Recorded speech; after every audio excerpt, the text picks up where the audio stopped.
Olá, está no ar mais um Saber Direito Profissão. Nesta semana, o curso foi a felicidade. O professor, advogado e doutor em Direito Constitucional, Saul Torinho, esteve aqui com a gente e hoje é nosso convidado para bater um papo aqui no Saber Direito Profissão. Professor, muito bem-vindo ao nosso programa. É uma alegria estar aqui, Mariana. O Saber Direito, fiz questão de deixar isso registrado.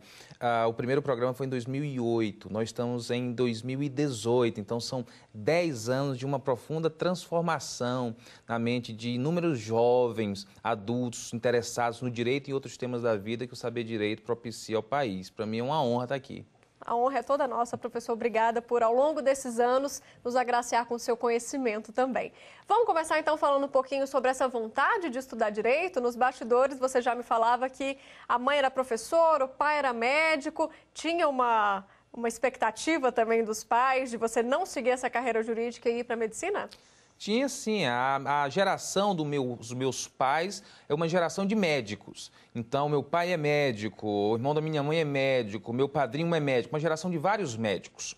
Na sequência, se imaginava que isso se repetiria. Então, meu pai, ele sempre alimentou a esperança de ter um filho médico. E pressionava, ele não tinha constrangimento em não pressionar, ele queria o filho médico. Mas, quando chegou perto do vestibular, eu fiz o vestibular em Direito e fiz sem ele saber. Porque fiz escondido, antes do tempo, um ano, ele não ia encampar aquilo, mas eu contei com o apoio e a solidariedade da minha mãe para fazer esse vestibular. Eu me lembro que na matrícula da universidade, quando fui fazer a matrícula com ela, ele passou mais ou menos uma semana, acho que ressentido, angustiado, enfrentando aquela frustração. Mas depois, na confidência, na intimidade da relação entre pai e filho, me disse tempos depois que a escolha tinha sido a escolha certa. Que bom, que bom. E você trouxe o direito à felicidade para o Brasil, né? Eu acho que você é uma referência aqui para a gente, eu tenho certeza que para muitos alunos também. E eu já queria partir para esse tema, professor, um tema até pouco falado, pela importância que ele tem na nossa vida. Direito à felicidade, da onde surgiu a ideia de estudar um pouco mais e mais a fundo nesse tema? Bom, eu estava fazendo, entre os anos 2008 e 2010, o meu mestrado em Direito Constitucional e estudei o ativismo judicial. Nesse intervalo, numa disciplina específica voltada para a filosofia do direito, eu encontrei nos americanos, na filosofia política dos americanos, a remissão ao direito à busca da felicidade. E daí fiz um artigo a respeito e publiquei esse artigo. Eu não ia mudar o tema, eu não ia deixar de escrever sobre ativismo, mas eu sabia que em algum lugar no futuro, aquele artigo, aquele tema precisaria ser enfrentado com mais coragem intelectual. Daí eu publiquei o artigo numa revista científica, foi um artigo despretensioso, um artigo que me ajudava a encerrar a disciplina do mestrado e a vida seguiu. Tempos depois eu estava na sessão do Supremo Tribunal Federal, acompanhando um julgamento. Ao tempo eu fazia um acompanhamento, trabalhava no escritório cuja minha missão era acompanhar julgamentos tributários no Supremo. E estava lá fazendo o meu acompanhamento, despretensiosamente, inocentemente, quando de repente, eu me lembro da data, 30 de abril, que é aniversário do meu pai, quando de repente se finaliza o julgamento das uniões homoafetivas. 2009. Isso, ano seguinte a publicação do texto. E o ministro Celso de Mello, então, cita o artigo. No voto dele? No voto dele, né? Ele cita aquele artigo de um aluno com uma publicação absolutamente despretensiosa e dali sai a expansão dos direitos fundamentais de maneira extraordinária. Ali sai uma decisão que diz que o Estado não pode interferir, não pode dizer para quem você vai entregar o teu afeto. O Estado não tem esse direito. Naquele momento, eu ainda estava fazendo o mestrado, mas eu tinha certeza que o tema tinha me escolhido. Aí daí eu não negligenciei o tema, eu não me acovardei quanto ao tema. Né? O seu orgulho em ter Fiquei muito orgulhoso pela menção e especialmente, mais do que pela menção, pelo fato de perceber como é possível você dar uma contribuição acadêmica e, de repente, essa contribuição acadêmica entra na casa das pessoas. Isso se transforma numa inspiração, que se transforma num voto, que vira uma decisão e que transforma. Isso daí, para mim, foi o que mais mexeu comigo. E a partir daí, então, o direito à felicidade e seu autorinho andavam lado a lado, então. Isso, daí em diante eu não tinha como negligenciar o tema. Fiz o doutorado na PUC de São Paulo, Pontifícia Universidade Católica de São Paulo, e daí aí já fiz, da primeira à última aula, um curso inteiramente voltado para a felicidade. Tive a oportunidade de ir para os Estados Unidos, ter acesso às bibliotecas, são vastas, riquíssimas. De lá, muitas outras ideias que eu não tinha até então, e daí voltei. E aí, em 2013, eu apresentei a tese de doutorado, não tirei nota máxima, achei que merecia nota máxima, porque me dediquei e tinha em mim que o trabalho tinha ficado muito bom. Mas tirei 9,5, e tudo bem. Dali em diante, eu então passo uma temporada no continente africano, vou para a África do Sul, passo quase 2 anos, volto e aí agora publiquei a tese pela editora Almedina. Vou abrir um parêntese aqui, professor, rapidinho, para falar sobre esse direito garantido em outras constituições. Outros países garantem isso também, o direito à felicidade ou a busca pela felicidade? Nós temos hoje um fenômeno de positivação da felicidade. Então, Marina, já não, o estágio atual, uma coisa é como a situação estava em 2005, 2006, 2007, quando nós tínhamos basicamente a Constituição da Coreia do Sul e do Japão que repetiam a Declaração de Independência dos Estados Unidos falando de busca da felicidade. Mas, a partir daí, os estudos vão se densificando, esse fenômeno do constitucionalismo global, as pessoas vão tendo mais acesso às informações, as constituições são traduzidas, então você tem acesso para investigar, e logo em seguida ficou claro que não se trata mais de uma questão de não gostar ou de não querer. Está positivado.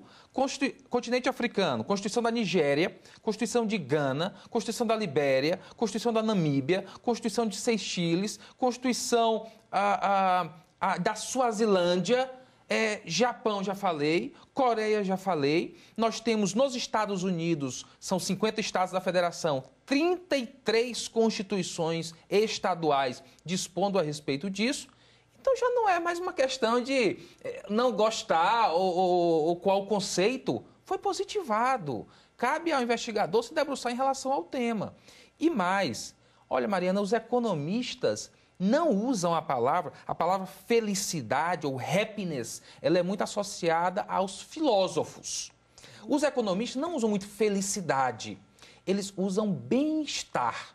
E aí classificam o bem-estar objetivo, coisas palpáveis, tangíveis, água, luz, telefone, casa, água encanada, água quente para tomar banho. O que te traz também uma dignidade, uma felicidade. Sim. Então eles defendem, olha, há o bem-estar objetivo, notadamente direitos sociais, mas há um bem-estar subjetivo. Às vezes eu tenho ganhos de direitos sociais objetivos, mas não tenho o mesmo incremento de bem-estar subjetivo, como é que eu estou me sentindo. E esse bem-estar subjetivo é como os economistas trabalham a felicidade. Se você abrir constituições como a do Brasil, que não traz a palavra, a de 88 não traz a palavra felicidade, ou você abrir a Constituição da África do Sul, que não traz a palavra felicidade, mas traz inúmeras vezes a palavra bem-estar, aí pronto. Aí eu te diria que não há Constituição do mundo que, direta ou indiretamente, explícita ou implicitamente, não toque, em alguma medida, infelicidade. Daí a necessidade de se estudar a temática. Professor, e diante disso, eu imagino que a sua tese de doutorado também tem um direito comparado muito forte, porque até então a literatura desse tema no Brasil não era muito relevante. Era escasso, uma literatura escassa. Você encontra menções. Você encontra a professora Maria Berenice falando temas ligados à família sobre felicidade. Você encontra mesmo Miguel Reale falando, quando escrevia sobre justiça, falava sobre felicidade. Mas eu devo confessar que um trabalho dedicado inteiramente para construir algo brasileiro, algo original, algo nosso, denominado direito à felicidade, eu não tinha tido contato ainda. Daí eu ter que, de alguma maneira, tomar por empréstimo pensadores, constituições, estudos, pesquisas estrangeiras, mas sempre com um olhar no Brasil. E o que eu acho interessante, Mariana, é que a coisa se desenha de uma maneira tão harmônica. a vida vai dirigindo, conduzindo para um final tão feliz que a África do Sul, por exemplo, e vários países africanos, eles têm a dignidade da pessoa humana na Constituição, que hoje em dia está praticamente em todas as constituições democráticas do mundo vai ter alguma menção à dignidade da pessoa humana. Mas o africano ele diz, olha, está na Constituição, eu entendo, eu respeito, mas saibam, dignidade para nós, valor essencial para nós, algo que define o povo que somos, é Ubuntu, a filosofia Ubuntu, que é uma filosofia comunitária, uma filosofia que entende que eu sou desde que o outro seja também, ou eu sou através do outro, ou eu sou porque o outro é. Então, uma tentativa de manter um elo muito comum originariamente às tribos africanas e hoje, mesmo com toda a urbanização, não se perdeu. O francês, ou aquele que tem uma influência francesa, vai reconhecer a dignidade e na sequência vai dizer, mas não se esqueça, nós somos a França, para mim é fraternidade. Fraternidade. Pela fraternidade, nós demos a nossa própria vida à Revolução Francesa. Então, o que eu acho interessante hoje é quando eu viajo para o exterior e apresento a tese, ou parte da tese, ou seminário sobre a tese, ou lanço o livro, e ao final eu digo direito à felicidade e o estrangeiro vem me cumprimentar, o estrangeiro diz, não tinha como não ser brasileiro. Felicidade é exatamente uma personificação ou uma encarnação de uma ideia que eu tinha do povo brasileiro. Então, as dificuldades, as adversidades, a desigualdade, tremendos desafios. Mas e mesmo assim, né? Mantém essa ideia de que a felicidade é relevante para nós. Professor, e na banca? Os professores que te, né, enfim, examinaram nessa tese, causou alguma estranheza esse tema? Porque não é também o tema comum quando você vai defender uma dissertação, uma tese, né? Não, não é comum e eu tive uma sorte muito grande, que foi a coragem do meu orientador, Marcelo Figueiredo, que me dava disciplina Tribunais Constitucionais e Direitos Fundamentais, e eu apresentei o projeto e ele não me direcionou, ele não me desencorajou, ele não entendeu que aquilo era impossível. E eu digo isso, Mariana, porque eu recebo muitos e-mails, muitas mensagens, inbox no Facebook, eu recebo muitas mensagens de estudantes do Brasil inteiro dizendo que procuraram seus professores para fazerem trabalhos de conclusão de curso sobre direito à felicidade, e o professor desencorajou ao argumento de que não há literatura, de que o tema é abstrato, de que isso não leva a lugar nenhum, de que isso não existe. Mas é justamente por isso que tem que ser estudado. E é o que eu penso, e coisas do tipo. E o meu orientador poderia ter feito isso comigo. O meu orientador poderia ter dito, olha, isso aqui não tem futuro, esquece isso. E eu não sei qual destino que teria tido esse tema. E ele não fez isso. Então, a primeira vitória foi o meu orientador. Daí em diante, nós tivemos uma banca, tivemos Guilherme Marcaro Conce, tivemos professor Celso Campilongo, tivemos outras pessoas na banca e, claro, as pessoas elas foram muito rigorosas, foram criteriosas e eu acho que elas estavam certas no que elas disseram. Elas disseram basicamente o seguinte, elas disseram, olha, eu entendo que aqui nasce um trabalho que apresenta à nossa comunidade algo novo e a academia e o método científico, principalmente do doutorado, reclama a originalidade. Eu entendo que é preciso testes e esses testes reclamam insistência, é do método científico acreditar na hipótese e insistir, você insistiu, Saul, mas você precisa levar em consideração que pode haver sempre uma apropriação indevida do direito à felicidade pela política ou por decisões pouco fundamentadas, que isso de repente pode ter um uso autoritário, que de repente nós podemos ter um poder do Estado dizendo para você o que é a tua felicidade, o que vai te fazer feliz, e isso esmaga as liberdades. Então você precisa ser cuidadoso com isso. Então, na hora do embate acadêmico, você fica nervoso, você fica angustiado, você fica ansioso, você cogita que dali você só vai ter aplausos. A academia, ela não nasceu necessariamente para isso.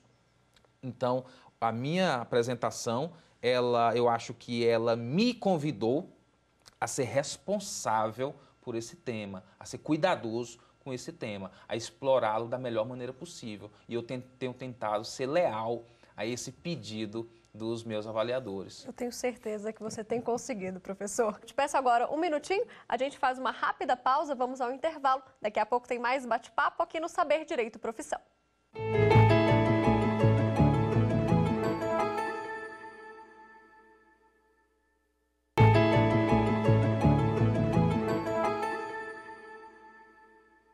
Estamos de volta hoje aqui com o professor Saul Tourinho. Professor, a gente acabou o primeiro bloco falando ainda sobre o direito à felicidade, mas você ainda não me contou das suas experiências no exterior, que também abarcaram o direito à felicidade. Me conta um pouquinho. Bom, eu tive duas experiências a respeito do direito à felicidade no exterior. A primeira experiência nos Estados Unidos, quando eu estava fazendo a tese de doutorado e passei uma temporada em Georgetown, na universidade em Washington, focado, dedicado à biblioteca, estudando a respeito dessa temática. Foi quando eu trouxe todo o revestimento teórico que eu apresentei na tese de doutorado. Uma vez tendo apresentado a tese de doutorado, em 2014, eu tive a oportunidade de passar uma temporada na África do Sul. De trabalhar na África do Sul, de viver o país, e foi uma escolha proposital, consciente e voluntária. Eu já tinha vivido toda a bonança dos Estados Unidos e sempre serei gratíssimo, notadamente às universidades. Mas eu acho que, como constitucionalista, eu tinha a necessidade para poder falar sobre direitos fundamentais sentidos na pele, de viver intensamente, integralmente, fora da zona de conforto, sem fartura, sem riqueza, sem bonança, viver na condição de um estudante, bolsista, com dinheiro apertado, viver um país como a África do Sul, um país que traz também os nossos dilemas sociais, os nossos desafios quanto ao aperfeiçoamento das instituições, um desejo da juventude de não conviver mais com corrupção sistêmica. É um país que se assemelha muito, né, ao Brasil. E um país que tenta curar, e ainda eu acho que vai persistir nisso pelo menos por esse século inteiro, curar as cicatrizes profundas do apartheid. Então, fui para a África do Sul e lá na África do Sul um novo portal se abriu. Um portal que eu não tinha apresentado na tese doutoral, porque não conhecia, que era do continente africano. Então, várias constituições africanas que apresentam a felicidade com uma nuance totalmente inovadora, totalmente original, diferente de tudo que eu tinha estudado até então. As constituições africanas, desses países que já exemplifiquei, vou ilustrar com a Nigéria, mas são vários países, as constituições africanas associam economia nacional, ou capitalismo, à felicidade. De que maneira? Ele diz, olha, a economia, nós somos capitalistas, nós acreditamos na propriedade privada, o sujeito pode abrir um negócio e almejar o lucro, isso não é errado, isso não é feio, isso não é ruim. Mas acredite, aqui nesse país, à luz da Constituição, a economia vai até o ponto que ela começa a esmagar os projetos de felicidade das pessoas. Bom, professor, nesse segundo bloco a gente fala um pouco também sobre mercado de trabalho. Preparamos então uma arte para você de casa entender quais são as possibilidades para o profissional que se especializa no direito constitucional. Carreira em Direito Constitucional. O direito constitucional se dedica à análise e interpretação de normas constitucionais. O curso de especialização é direcionado a graduados em Direito e tem duração mínima de 1 ano e máxima de 2 anos. Dentre os temas da área estão Teoria Geral da Constituição, a Constituição Federal de 1988, o controle de constitucionalidade das leis e a eficácia e a aplicabilidade das normas constitucionais. As melhores opções de mercado estão em consultorias, na advocacia e no serviço público. Dar aulas também é uma ótima alternativa. O ingresso nas funções e cargos depende de experiência no currículo e, nos casos do serviço público, de passar em concurso, que tem no direito constitucional uma disciplina bastante exigida. A remuneração inicial, em média, passa de R$ 2.300. Saul, na sua opinião, investir no direito constitucional é um tiro certeiro? Olha, desde que você enxergue o direito constitucional como uma vocação. Direito constitucional não pode ser um passatempo. Direito constitucional não pode ser um investimento financeiro. Direito constitucional não pode ser algo que você faz para ficar bem na fita, para dar uma entrevista no Saber Direito, para se manifestar ou para mandar um abraço para a família na tribuna da Suprema Corte do teu país. O direito constitucional não é meio de vida. Isso eu aprendi com a pessoa com quem eu tenho a honra de trabalhar, Carlos Aires Brito. Não é um meio de vida, é uma razão de viver. Então, se o jovem, a pessoa que está escolhendo a sua carreira, enxerga no direito constitucional um instrumento de transformação, e ele enxerga no direito constitucional um instrumento de empoderar grupos vulneráveis, pessoas que estão sem possibilidade de falar, e ele e enxerga, claro, uma forma de você receber um cliente e cobrar um honorário, você receber pelo serviço que você prestou, de você conquistar reputação. O direito constitucional te dá tudo isso.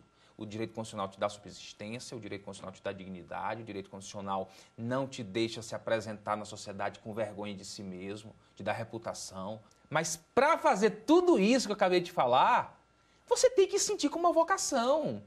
Não dá para ser um esporte, um hobby. Tem que ser uma vocação. Você sente, você acredita e você vai.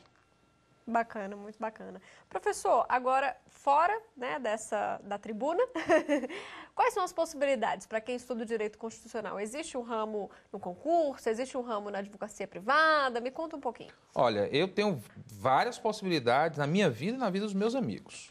No meu caso particular, eu sou um advogado, que não sou servidor público, nunca fui servidor público. Você, constitucionalista, pode optar por essa carreira. Mas não é só essa. Eu tenho, por exemplo, profissionais que estão nas carreiras públicas, são procuradores federais, são procuradores da Fazenda Nacional, são profissionais que estão ligados são procuradores de Estado e que, uma vez nessas carreiras públicas, por quererem migrar para o constitucionalismo, conseguem nessas carreiras uma atuação focada em temas constitucionais ou, no caso de Brasília, focada no Supremo Tribunal Federal. Há um cargo no Senado da República, há um cargo na Câmara dos Deputados, aqui na nossa Câmara Distrital, de consultor legislativo da área de direito constitucional. Você vai auxiliar o processo legislativo à luz da Constituição. Você pode ter a honra de assessorar, por exemplo, a Comissão de Constituição e Justiça de uma casa como o Senado Federal. Então, ou seja, aqui nós falamos advocacia pública, é uma possibilidade. Advocacia privada é uma possibilidade. Processo legislativo é outra possibilidade. Não, mas eu não quero nada disso, eu sou um defensor público. É uma das carreiras que tem feito um trabalho mais extraordinário no Supremo. Quando você vai ver o precedente recente do Supremo na figura do habeas corpus coletivo para as mães presas que precisam amamentar, quem estava na tribuna do Supremo elevando a voz em favor dessas mulheres que não estavam lá porque estavam presas? Defensoria Pública. Então, nós temos um cardápio variado de atuação do constitucionalista. Ele precisa sentir qual dessas opções o toca mais e melhor e seguir a vida. E isso, esqueci para não esquecer, e isso sem prejuízo de talvez a área que tem revelado do Brasil os maiores constitucionalistas, que é a academia. Você pode ser um extraordinário doutrinador, uma pessoa que escreve livros que são lidos, e uma pessoa que participa de eventos acadêmicos, que é uma voz relevante na academia. Para a gente fechar, professor, quais as outras áreas do conhecimento que estão diretamente ligadas ao direito à felicidade, que a gente não imagina? Olha, primeiramente, e é estranho isso, uma das áreas que tem feito maiores progressos, trabalhos extraordinários, é a economia. A economia tem feito trabalhos extraordinários, no primeiro momento, a partir de um economista que ganhou o Nobel, Amartya Sen, é um economista indiano, radicado nos Estados Unidos, ganhou o Nobel de Economia, e ele foi o idealizador, junto com um colega, da conversão, da mensuração quanto à riqueza das nações, do IDH, Índice de Desenvolvimento Humano. Então ele disse, olha, o PIB, o Produto Interno Bruto, que o país tem de riqueza, não é um indicador perfeito para medir o quão desenvolvido o país é. Porque se eu tiver 1 bilhão de carros queimando combustível todo dia, com pessoas estressadas em engarrafamento, eu tenho aqui produção de riqueza. Eu tenho carro, eu tenho seguro, eu tenho remédio, eu tenho médico, eu tenho combustível. Isso não quer dizer que eu tenha necessariamente um elemento humano, talvez a felicidade. Daí ele propõe o IDH. E a partir disso, outros economistas propõem outros indicadores. E esses indicadores tocam a felicidade coletiva. Então, a economia é uma área do conhecimento que dialoga muito bem com a felicidade. Claro, isso é natural que você se recorde da filosofia, mas também eu diria que a medicina. A medicina tem sido muito generosa, especialmente a medicina brasileira, que tem na ótica pública um contato social muito grande, tem sido muito generosa com essa dimensão subjetiva do bem-estar. Então, hoje em dia, o Ministério da Saúde, ele tanto pode abrir um convênio para o município para entregar uma ambulância ou uma cartela de remédios, como ele pode construir um centro recreativo, para que dali haja lazer, haja congraçamento comunitário e incremente-se o bem-estar das pessoas. Então, como exemplo, além do que nós já imaginamos, sociologia, ciência política, filosofia, exemplos assim novidadeiros, nós temos a economia e a medicina muito abertos para os estudos da felicidade. Bacana. Professor, infelizmente nosso tempo aí vai chegando ao fim. Uma felicidade ter você aqui no nosso programa. Muito obrigada por essa transmissão de conhecimento tão importante. Ariana, uma alegria, disse isso no começo. Para mim é uma honra e um privilégio estar na sua companhia nesse curso do Direito à Felicidade aqui no programa Saber Direito, batendo papo com você, conversando sobre o curso, mas também sobre a carreira. Que é muito importante, né? A gente saber esse lado humano. Muito obrigada, professor. Muito obrigado, Mariana. Bom, então a gente fica por aqui, mas você pode continuar com a gente na internet. Acesse tvjustiça.jus.br. Perguntas e sugestões, só mandar um e-mail, saberdireito@stf.jus.br. Obrigada pela companhia e até a próxima. Tchau!